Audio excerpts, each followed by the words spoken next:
Ladies and gentlemen, welcome to It's Rainmaking Time. This is Kim Greenhouse. I'm very excited today because the subject that we're going to talk about is tigers. When you think about tigers, I'm sure many images come to your mind about ferocity and strength and agility and speed and all these things. But really, there's a whole other side to tigers than I've ever thought about.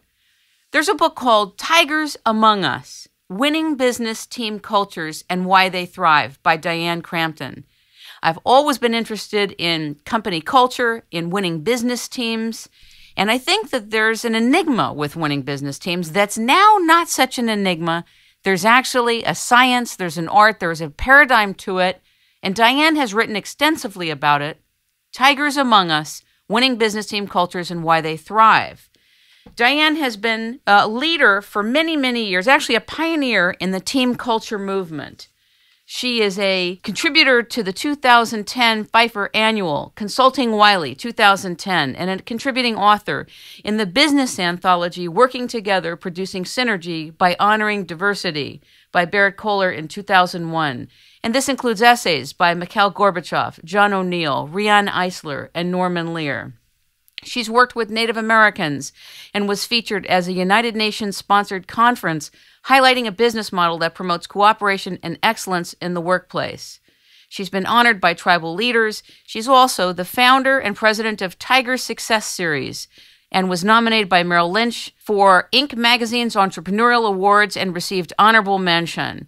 She's got a bachelor's degree in communications from Washington State University and a postgraduate degree in organizational leadership from Gonzaga University. She's a graduate of the Coach Training Institute and also was responsible for the successful merger of the warehouse club giant Price Costco and played a key role in the merger of Northwest MedStar and Ambulance Air Service. Wow, without further ado, let's welcome the awesome Dianne Crampton to It's Rainmaking Time. Good morning. Good morning, Kim. Thank you. Quite an introduction. Well, it's true. When I did one for Betty Sue Flowers, who's worked a lot in organizational development, she almost fell on the ground. So hopefully we're all in good company. Yes, we are. Well, I guess my first question to you is, when did tigers as a concept emerge in your mind, the word tiger? Because obviously there is an association to the animal tiger here, too. There is, but, it was interesting. The tiger found me. It started, in the mid-'80s when I wanted to know what really, truly makes a good team great.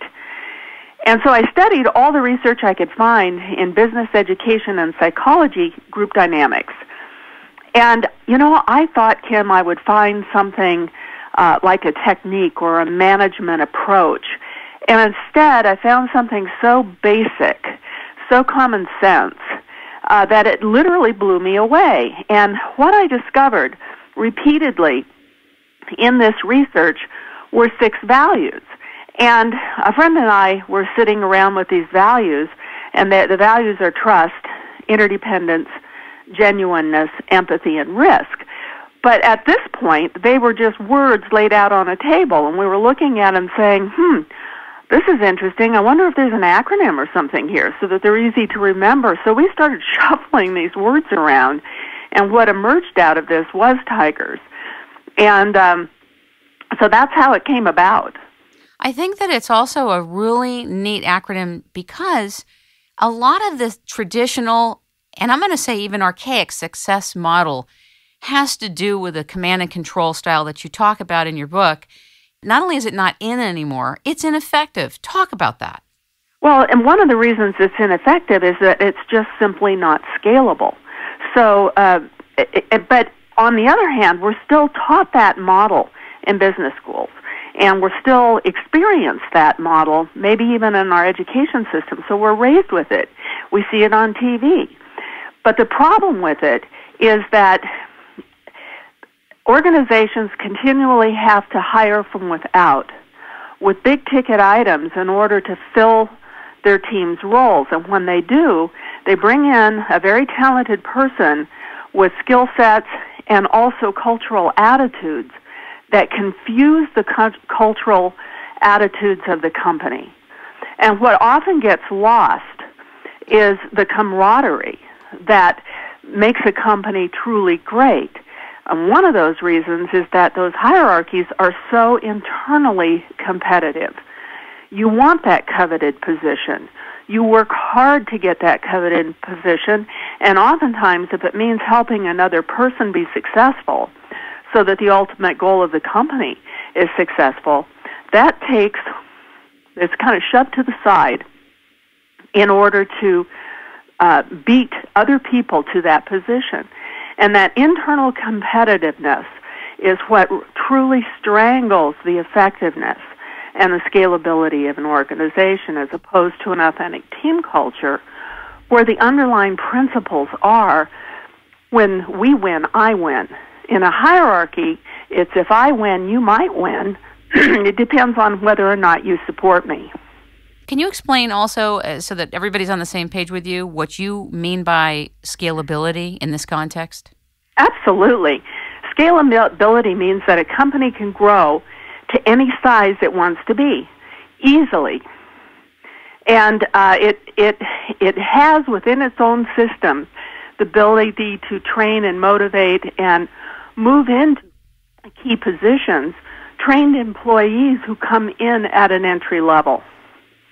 So the systems, the strategies, the workforce readiness, and the values of the organization are all in alignment. Excuse me, are all in alignment and are balanced so that that company can move forward quickly, it can move forward in a concerted effort, and there aren't departments fighting one another in order to move forward and be successful as an organization. Thank you. In the traditional business culture of command and control, and also by instilling and continually enhancing the internal competitiveness mode within us, how do you respond to that culture saying, look, if you take this internal competitiveness out, you're going to take away the ambition. You're going to somehow stifle the built-in instinctive competitiveness that is asserted as being one of the keys to success. How do you deal with that? Well, first of all, it would be a big mistake to assume that collaboration does not mean you're competitive. It's like a basketball team competing against another basketball team.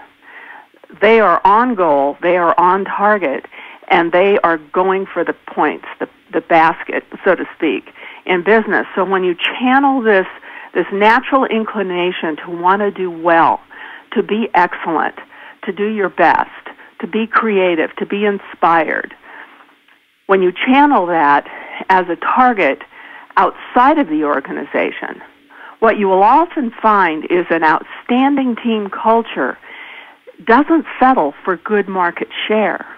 They want market superiority, and they go after it. So instead of kind of eating the organization alive through internal competitiveness, as in the hierarchy, all that energy, all that focus is directed toward market superiority. Does that make sense? Yes, and it leads me to the next question, which is, have you ever communicated with or coached an organization that was interested in dismantling their hierarchy? Organizations through that shift in change, yes, and it's a difficult step. There have been organizational leaders that said, okay, we want to go from being this hierarchy with instilled values and methods for winning to a team culture, and we need to do it, let's say, in 2 years. And what I say to that organization is that, well, how many people do you want to fire in order to do that? Because people want to win. And when they have learned how to win in a certain way, it's very, very uncomfortable for aggressive leaders to go back to what I call ground zero.